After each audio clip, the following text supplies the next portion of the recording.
Welcome back, dear students, for today's session on the chapter Strategies for Enhancement in Food Production.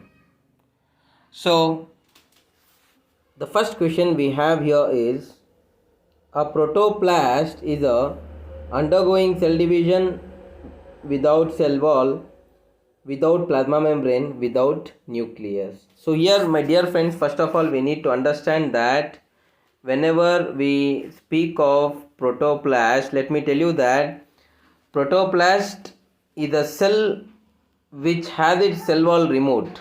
Alright, so otherwise we can say there is no cell wall present here. Alright, the cell wall is removed either by mechanical or enzymatic means. So this is what we need to understand. So among the given options, we have to go for option 2. That will be our correct one. The next question we have here is a technique of micropropagation is. Dear students, whenever we talk about micropropagation, let me tell you, alright, so it is a latest technique in plant tissue culture, alright, where we can produce very large number of plantlets, alright, large number of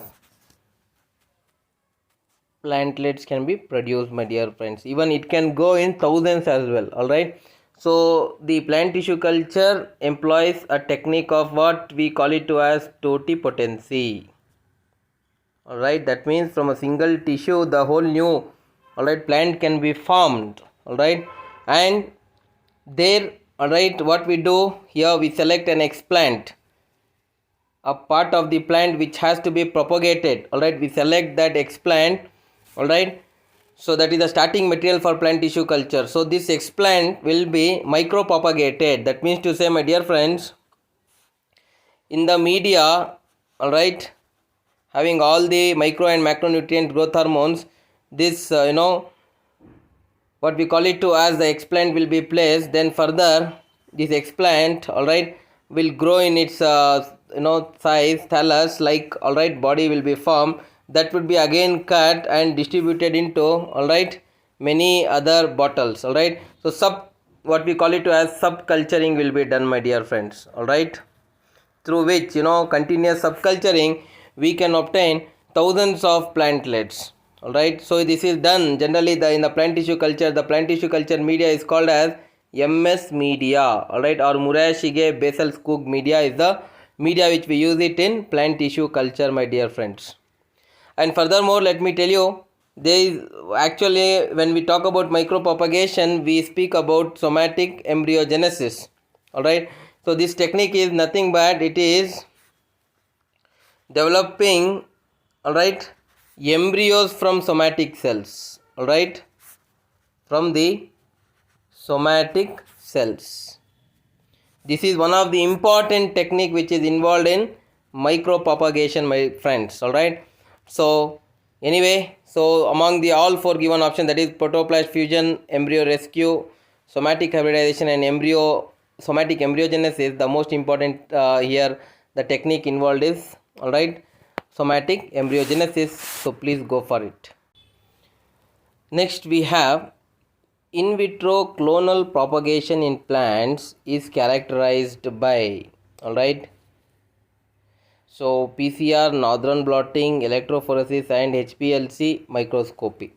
Here, dear friends, whenever we speak about clonal propagation, let me tell you, it is one of the important technique where the vegetative, alright, tissue is used for the production of plants. Alright, so what type of plants are produced in vitro clonal propagation? Whenever we are talking about clonal, alright, clone, where we are talking about what? The plants which are genetically, alright, identical to their parents. Alright, this is very important to note. Dear friends, let me tell you once more. the plants which are produced through the vegetative tissue, all right, in vitro clonal propagation will be genetically identical to their parents, my dear friends. And see, in this technique, it's a very rapid multiplication of plant can be done for various different types of fields like agriculture, horticulture, forestry, all right. And this clonal propagation, dear friends, employs a technique called as PCR and RAPD, all right. So these two techniques are highly essential for clonal propagation, all right. The polymerase chain reaction, as we all know, that it generates multiple copies of our desired DNA of interest. Even up to billion copies we can obtain it through polymerase chain reaction. And whenever we are talking about RAPD, that is RAPD stands for random amplification of polymorphic DNA. It also is a similar technique to PCR, all right. Both these technique, all right, are very much employed in vitro clonal propagation, my dear friends, all right. So anyway, so here the right answer should be, here the most appropriate answer should be PCR. So please go for it. Northern blotting is the we can identify, this is what we can say, identification of protein, all right, can be done through this technique. Electrophoresis is DNA separation technique, HPLC, high performance liquid chromatography is the full form of it. And this technique is employed in, all right, maintaining the sterile condition, filtering of air, all right, and separating all the fine particles, particulate matter, all right, for example in a tissue culture laboratory. Then microscopy, we are well familiar with it, study of an understanding of all the microscopic aspects. So anyway, so the right answer you go for option A. Then dear friends, the next question we have, which part rather would be suitable for raising virus-free plants for micropropagation? Again, it seems to be again interesting question, all right. Always remember that for production of the virus-free plants, there is one important technique in plant tissue culture, all right. We generally call it as meristem culture, all right. The technique here is what? Meristem culture, my dear friends, all right. So remember, in the meristem, as we all know that the cells will be in very actively dividing state, all right. They would have been undifferentiated, all right. And further from this meristem only there is formation of what? Permanent tissues as well, all right. Even if a plant is infected with virus, all right, meristem will be free from virus. It will not be infected with virus, all right. So that's where it is a very actively dividing stage. Virus will not harm these meristematic tissues. That's where through meristematic culture, which is employed in plant tissue culture, we can obtain, all right, virus free plants. So the right answer which you have to go for here is meristem. All right. Then we have, dear friends, Green Revolution in India occurred during. See, whenever we speak of Green Revolution, all right, so it brought a rapid change the way we have enhancement in food production today, all right. See, many high yielding varieties of wheat, all right, many high yielding varieties of rice, maize, all right, through various modern sophisticated techniques, also by using various types of fertilizers, all right, better agricultural management, all right, which was not there before 1960s, my dear friends, all right. Before 1960s it was not there, but after 1960 the green revolution started. There were better agricultural practices, there were use of fertilizers, there were use of modern sophisticated agricultural tools and technologies. There was employment of biotechnology, all right, with respect to production of the agricultural crops, all right. There's one scientist here, in fact we need to remember, he is internationally renowned personality. His name is Norman E. Borlaug, all right. He is in fact called as the father of green revolution, my dear friends, across the world, all right. He is very well known, especially, all right, as he developed semi-dwarf varieties of wheat, all right, which made a big impact the way we see the yield today. The very high yielding crops, he produced. All right, so these were the semi-dwarf varieties of wheat, my dear friends. All right, like this, many changes were also brought in the production of what I can say crops like Sonalika and Kalyan Sona. All right, in India there were two important here crops which I am mentioning now, Sonalika and Kalyan Sona. All right. So these were also spread across the what I can say the rice varieties which were distributed across India for the farmers. All right, and also Norman E. Borlaug. All right, he developed all right semi-dwarf varieties of rice. All right, from IR8. All right, IR8. All right, International Rice Research Institute, IRI. From there he developed this type of varieties, especially semi-dwarf varieties which were very high yielding. All right, so in India he is international. Norman E. Borlaug is international, my dear friends. And in India we have one more scientist called as Dr. S. Swaminathan. So he is called as the father of revolution, green revolution in India. In India he is recognized as. All right, so he is the mutation, all right, breeder. He is also called as father of mutation genetics. All right, through mutations he brought about the desired changes in the production of yield, in the what I can say the biofortification process. That means increasing the the nutrient content of the all right crop. And of course various types of crops he also produced, like for example Sharbati Sonora. Sharbati Sonora. It was a variety of wheat which was produced by Dr. M.S. Swaminathan, the father of green revolution in India. Right. So anyway, there is a huge history behind this. Few points I have mentioned, but anyway, always remember green revolution started in India, started to occur during all right 1960s, my dear friends. All right. This was due to major efforts, as I said, due Norman E. Borlaug and Dr. M.S. Swaminathan. So please go for option A. Dear friends, next question we have collection of plants and seed having diverse alleles of all genes of a crop. All the genes of a crop is called herbarium, germplasm, gene library and genome. Alright. See dear friends, here always remember the entire collection, alright, of plants or its seeds having all the particular genes, alright, in a given crop, it is called as what? Germplasm, or we can also use a term called as germplasm collection. Alright, and further dear friends, the other terms also let me tell you. First we have herbarium. Herbarium is what?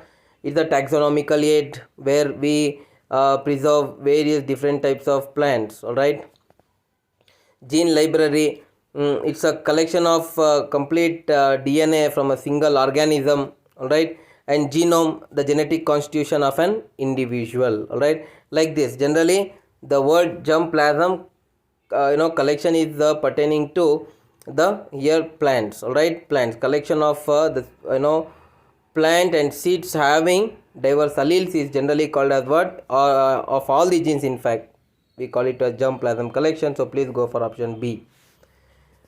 Then dear friends, the next question we have Jaya and Ratna developed from green revolution in India are the varieties of. Always remember here there was a green revolution which I have spoken even in the earlier question, alright, which was a very prominent role was played by Norman E. Borlaug as well as Dr. M.S. Swaminathan from India. Alright, especially from the year 1960 to 1998 there was very rapid alright green revolution, alright, for especially the agricultural scientists in India.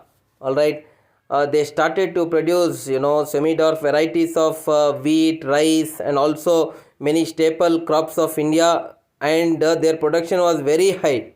Alright, our agricultural economy improved, all right, through green revolution, my dear friends. And better yielding crops, disease resistant crops, all right, high yielding crops, biofortified crops were obtained through green revolution, friends. So here let me tell you that Jaya and Ratna, when we speak, which was developed from green revolution in India, they are, all right, semi dwarf varieties of rice, all right, they were semi dwarf varieties of rice, and they had very much, what I can say, better yield when compared to many other varieties of rice. Alright, so you have to go here for option, alright, B, that will be your right answer. Next question we have, Himgiri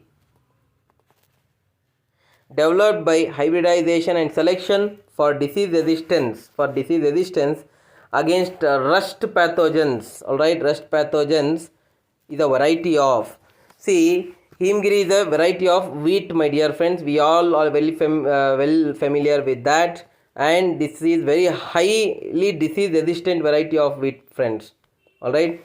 See, HS 375 and, alright, and general we write it like this, HS 375. These are the two common varieties of Himgiri, dear friends, alright.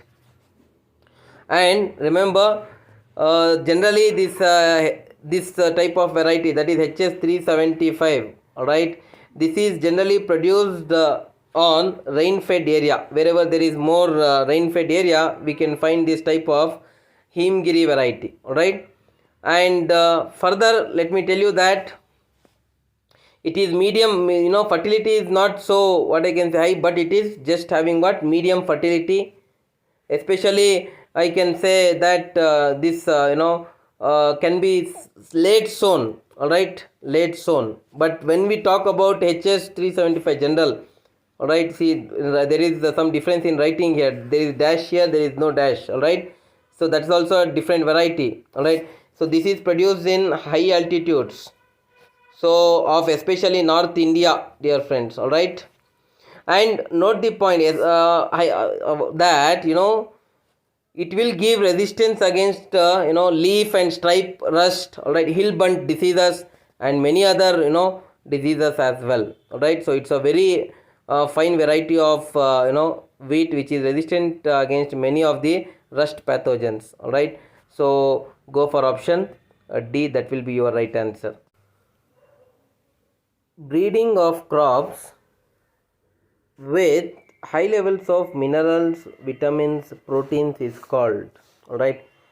Dear friends, not only minerals, vitamins and proteins, here many other healthier fats, right, and also I can say other nutrients can also be enhanced through, alright, the breeding of crops, alright. That technique we generally refer it to as biofortification, alright. So this biofortification can enhance the, alright, nutritional quality of the crop, thereby, alright, increasing the health aspects of people as well, right.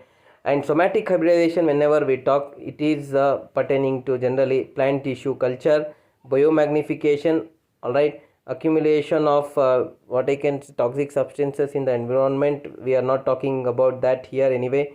Micropropagation, getting a large number of plantlets to the process of plant tissue culture. Anyway, the right answer here, that is the through crop breeding, high levels of minerals, vitamins and proteins can be definitely improved through a process called as biofortification. So please go for option B.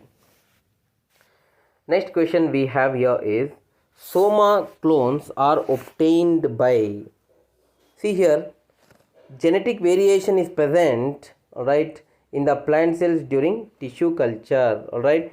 That genetic variation which is present, alright, in the plant cells, alright, is referred to as, what we call it to as soma clonal variation, alright. Let me repeat the definition of what soma clonal variation is. The genetic variation present among the plant cells during tissue culture, that's what we call it as soma clonal variation. Dear friends, this somaclonal variation, all right, generally can also be, termed as genetic variation present in plants, all right. So here, dear friends, somaclones are obtained by generally plant tissue culture, all right. So please go for option D. The next question we have here is, which one of the following is a viral disease of poultry? Here, four options have been given: Coryza, Newcastle disease, and then we have Pasteurellosis and Salmonellosis. Among these four options, we need to identify, dear friends, which is the viral disease which can be seen with respect to poultry. Poultry means here, the breeding, rearing, all right, of the fowl birds. It can be duck, geese, all right, hen, and many other birds. Remember, dear friends, that here there is some disease called as Newcastle disease. It's a highly infective one, and generally this affects the birds, all right. Especially we can say the domesticated and wild both, but domesticated generally it affects, dear friends, all right. So one of the common diseases which can be present with respect to the domestic poultry, and what happens here is that this new castle disease, through which infects through new, all right, castle disease virus. In short, we can represent it to as NDV, all right, which is a negative, all right, sense single stranded RNA virus. So okay, or you can remember it as what, in simple sense, as what, RNA virus, right. Now this transmission occurs how, through exposure to fecal and other excretions from the infected birds, all right. One bird, all right, gets infected with the infects the other bird through their excreta, all right, dear friends. So exposure to that can definitely infect the healthy birds as well, dear friends. And also it can this disease can be spread through contact with contaminated feed, water, equipment, clothing, all right. So here, right, here we can find many what I can say, various different types of symptoms. Especially there is breathing difficulty, all right. What we generally use a word here, gasping for breath, we say. And other than that, even coughing, all right. So then even we can say drooping wings, paralysis, all right. Paralysis can be seen, drooping wings can be seen, all right. Thin shelled eggs, all right, very much thin shelled eggs will be there, produced by the poultry birds, all right. There is a high reduction in the egg production.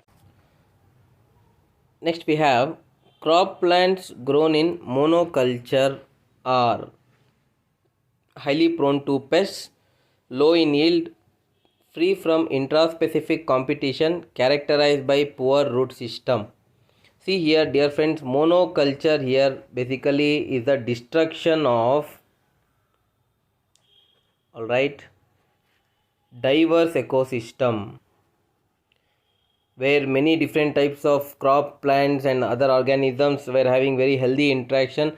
That type of diverse ecosystem is destroyed, and that is replaced by, all right, only a single species of crop. That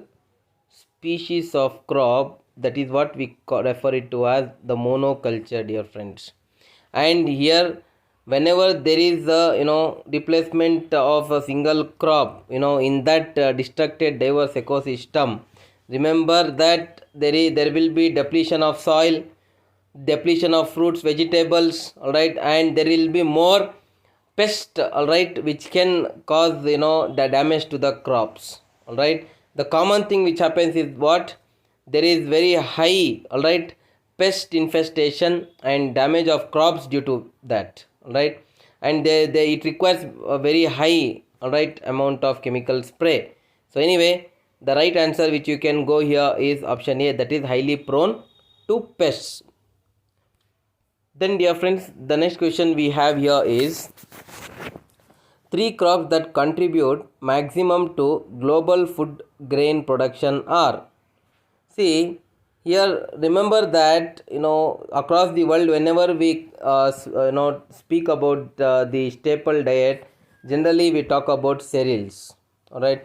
See, we can find very rich amount of carbohydrates, followed by even other important nutrients as well, but very rich amounts of carbohydrates for the energy needs can be fulfilled of day to day, all right, of the people, dear friends. So here remember, these are carbohydrates generally are present most of the time in the endosperms, all right, which is the edible portion of the cereals. Now see, wheat, corn, rice, especially wheat, corn, rice contribute to 2/3 of world's total food. I'm speaking, okay, let me represent here three important crops. That is, the first is wheat, then followed by corn, and then rice. All right, these three crops contribute to about 2/3 of the world's food. 2/3 of the world's food, which is very high, dear friends.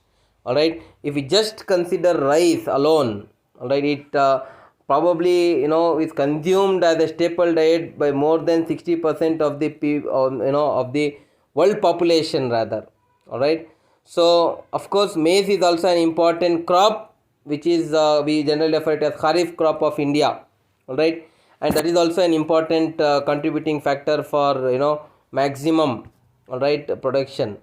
So here we are talking about global food production. So among the given options, the most appropriate would be wheat, rice, and maize among the given options. All right, so please go for option A.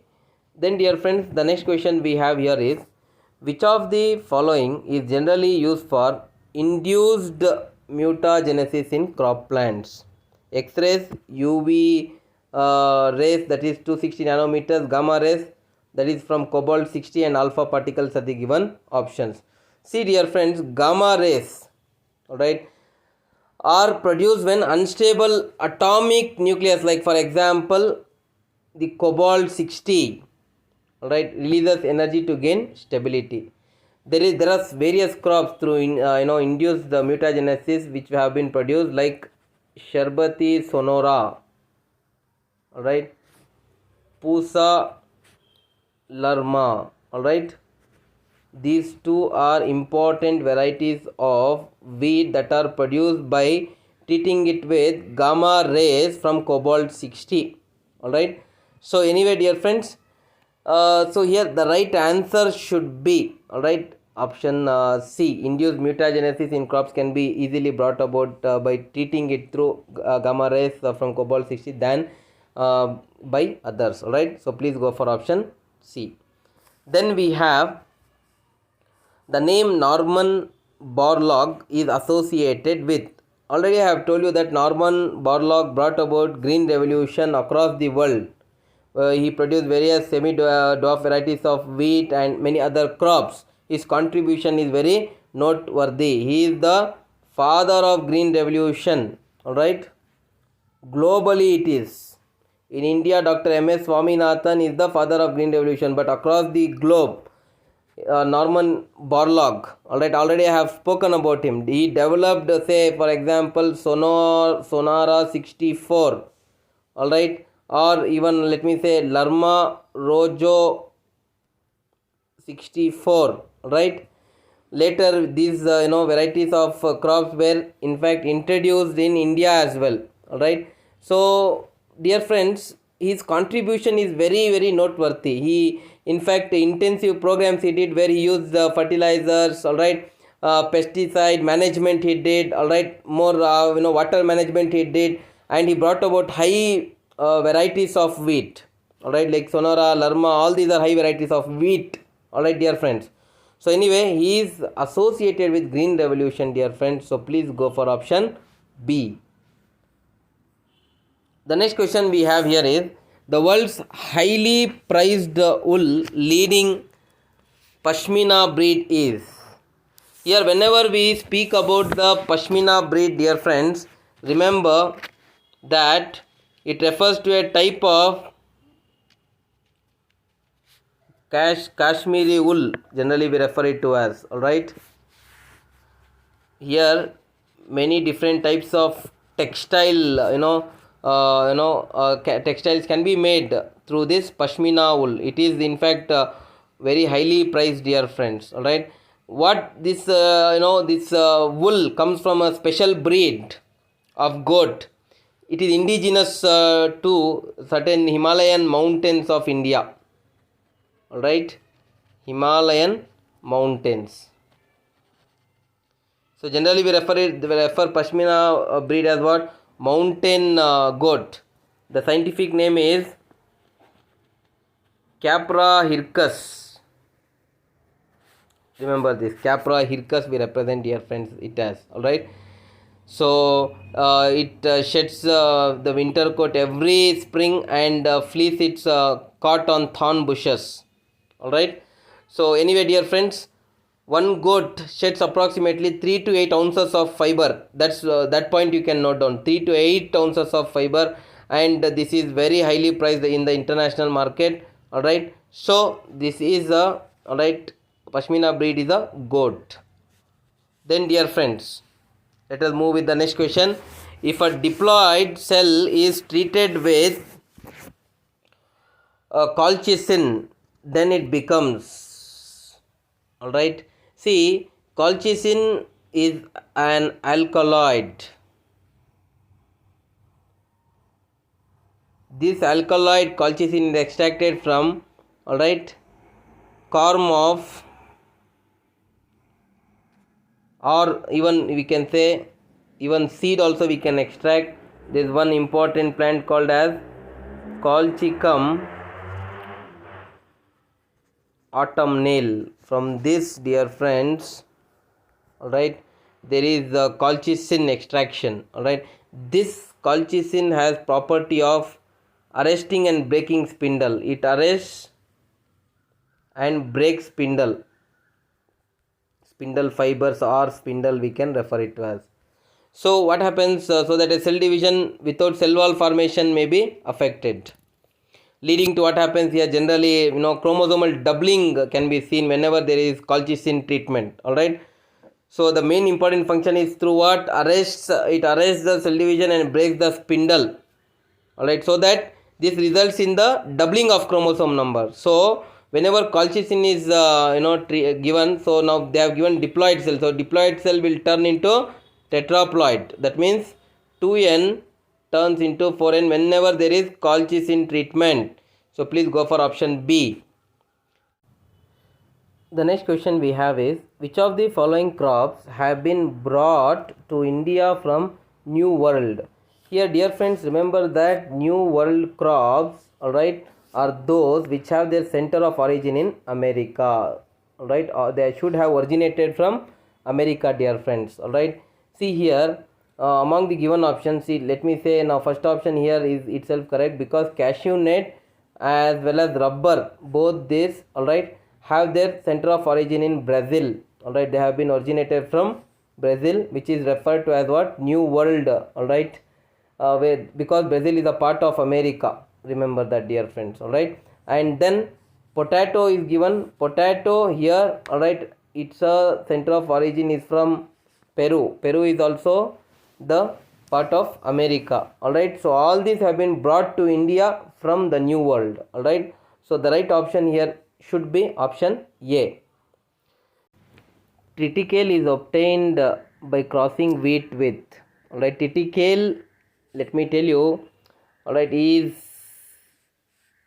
referred to as first man-made crop. All right, triticale is the first man-made crop. All right, how it is produced? It is produced artificially through what we can say allopolyploid crossing. All right, so the cross was made, allopolyploid cross was made between the wheat, that is triticum, alright, and one more was rye, alright. So the cross was made between these two. Rye was Sekel, alright. So this is what? So triticale is of two types, dear friends. Alright, one is hexaploid and one more is octaploid. We have two varieties. One is hexaploid and second one is octaploid. So the hexaploid triticale, alright, is obtained by crossing tetraploid. Alright, there is one wheat called as durum wheat, alright. So this is tetraploid 4n, alright. When this was crossed with a diploid rye, that is 2n rye when it was crossed, no. So we got what? We got the hexaploid, alright, wheat, hexaploid wheat, alright. So later what happened, this is generally this hexaploid wheat was got by colchicine treatment, alright. So that means by doubling of chromosomes generally. So remember, triticale is being used as a forage crop before, because it grains are wrinkled here. So the right answer which you have to go for here is option D. Triticale is obtained by crossing wheat with rye. I have already told you. Generally, one example I have given here. See, wheat is what now? I given one hexaploid wheat is obtained by crossing durum wheat, that is the tetraploid with 2n, alright, that is diploid rye. 4n and 2n, what they become? 6n, alright, that becomes hexaploid condition, alright. So that is obtained by crossing wheat with rye, and with the treatment with colchicine, doubling of chromosome is done, alright. Remember that, dear friend. So go for option D. The next question we have here is, which fish selectively feed on larva of mosquito? Alright, see, Gambusia fish it is, alright. So the full name of Gambusia is Gambusia affinis. It is in fact regarded as the larvicidal fish because it feeds onto the mosquito larvae, alright. This Gambusia feeds onto the mosquito larvae, dear friends. That's why it is called as what? Larvicidal fish. So it is an important organism which can be used for biological control of mosquitoes. So anyway, the right answer here should be option A. Go for it. Next question we have here is, coconut milk is used in tissue culture in which is present. Out of these four, we need to identify which is that important component present in the coconut milk and which is important in tissue culture. Dear friends, first of all, let me tell you that coconut milk is also referred to as the liquid endosperm, alright, liquid endosperm of coconut, we can say coconut milk as. And dear friends, it can sustain the proliferation of tissues in a culture, alright. So that's what, it has generally, an important, it is having an cytokine, important cytokinin called as, alright, zeatin. But further, it was said that before this zeatin, it was said that, one more important cytokinin which was discovered was, alright, analog kinetin. So both this, in fact, analog kinetin as well as zeatin, alright, are present, but among the given options, what is the one we have to go for here? Cytokinin. Please go for A. It can, as I said, important role of cytokinin is what? It can sustain the multiplication of tissues, alright, in a culture. That's the advantage which you can derive from the cytokinin. Then, dear friends, we have the next question. The new varieties of plants are produced by. Here, remember, the new plant varieties, if we need to produce, two important steps are necessary. First, we need to select alright, the plants, alright. Then after selecting the plants, we need to hybridize between them. Two basic steps which are involved, dear friends, alright. So it depends on what type of plants we are selecting from a given population. So here, see, selection and hybridization are the two important steps. See, first we need to select the parents, and after selecting the parents, we need to, alright, see that, alright, these parents, after selecting, we have to go for 6 to 8 generations of, alright, their productions, alright. Then after that, dear friends, the parents need to be cross hybridization should be done, alright. Then after cross hybridization further, alright, it should continue to get various different types of our expected characters in the progenies, alright. So this is how the general steps which are followed, dear friends. Selection can be natural or it can be artificial, alright. Both way we can do it. So remember, so this is what we are speaking here, about something after selecting hybridization. Already I have told you, crossing of two varieties of crops or species, or the plants belonging to two different genera. We can do it, alright. So they produce new plant varieties. These new plant varieties will show the characters which we are expecting for, or the new varieties can be obtained rather, alright. So anyway, the new varieties are produced by here among the given options, selection and hybridization, which are the most appropriate among the all four given options, alright. So please go for it. The next question we have here is, the term aquaculture means. Here, dear friends, aquaculture involves production of useful aquatic plants and animals.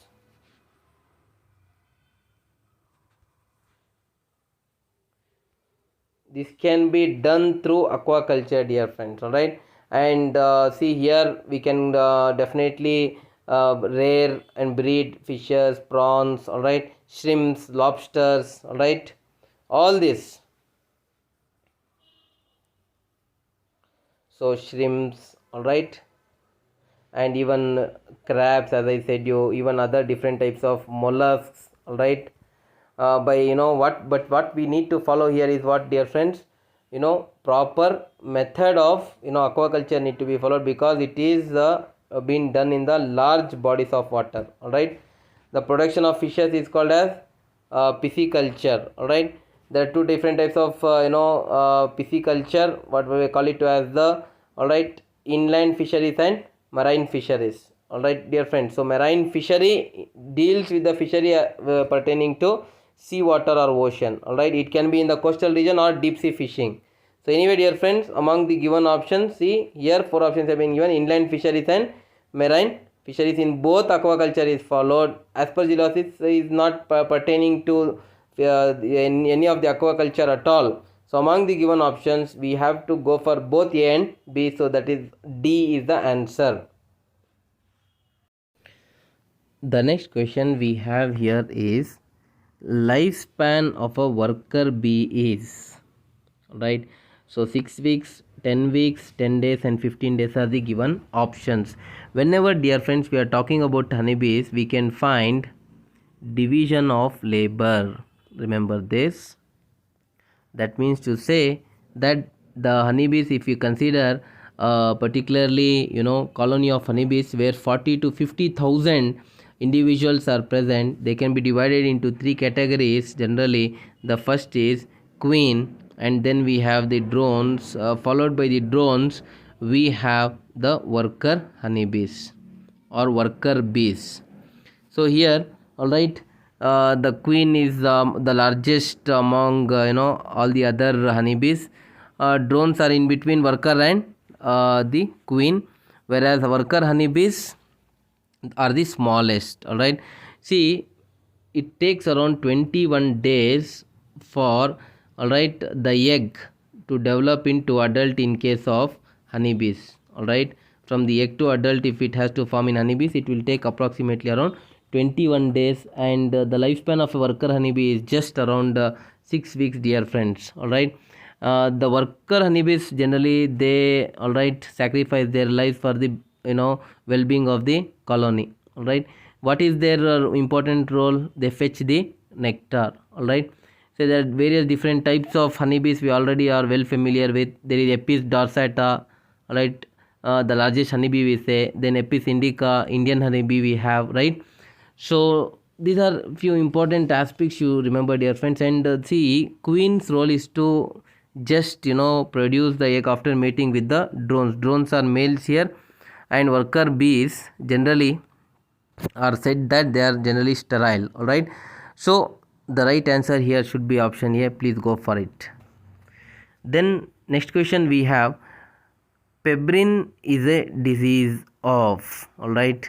So here 4 options have been given: silkworm, lac insect, honeybee, and fish we have. All right. See, pebrine is a disease of silkworm disease. All right, silkworm. All right, it is caused by a small parasite. All right, this parasite is generally called as nosema. All right. So this nosema parasite can have devastating effect on the silk industry. All right, it can cause huge losses to the silk industry, dear friends. All right. Anyway, pebrine is a disease of silkworm. All right, Bombyx mori, what we call the silkworm as.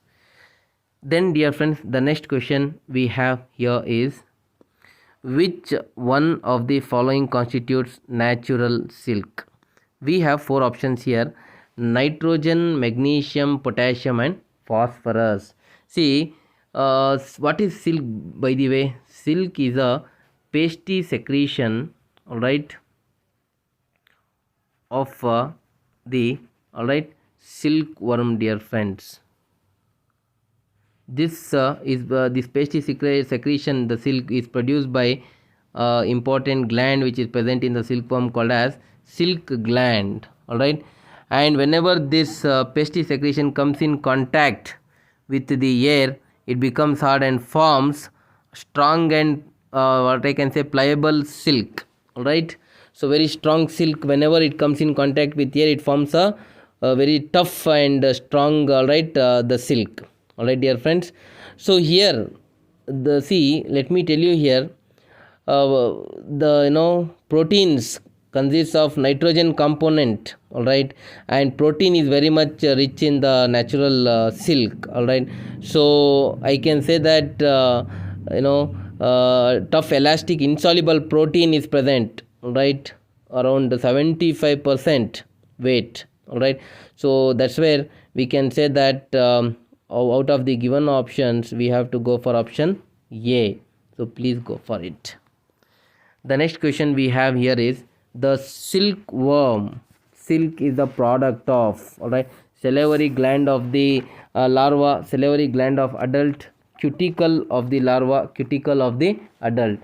See, I have spoken about it, dear friends. Whenever we are speaking about the silkworm silk, I have told you that there is some glands called as silk glands, from which the silk is the pasty, all right, secretion which is produced called as the silk. All right, whenever this pasty secretion comes in contact with air, it becomes tough and hard. All right, dear friends, here remember that salivary gland of the larva, all right, the silkworm silk is the product of what? Salivary gland of the larva. So here, to understand this, let me tell you that the eggs are laid by the female moth.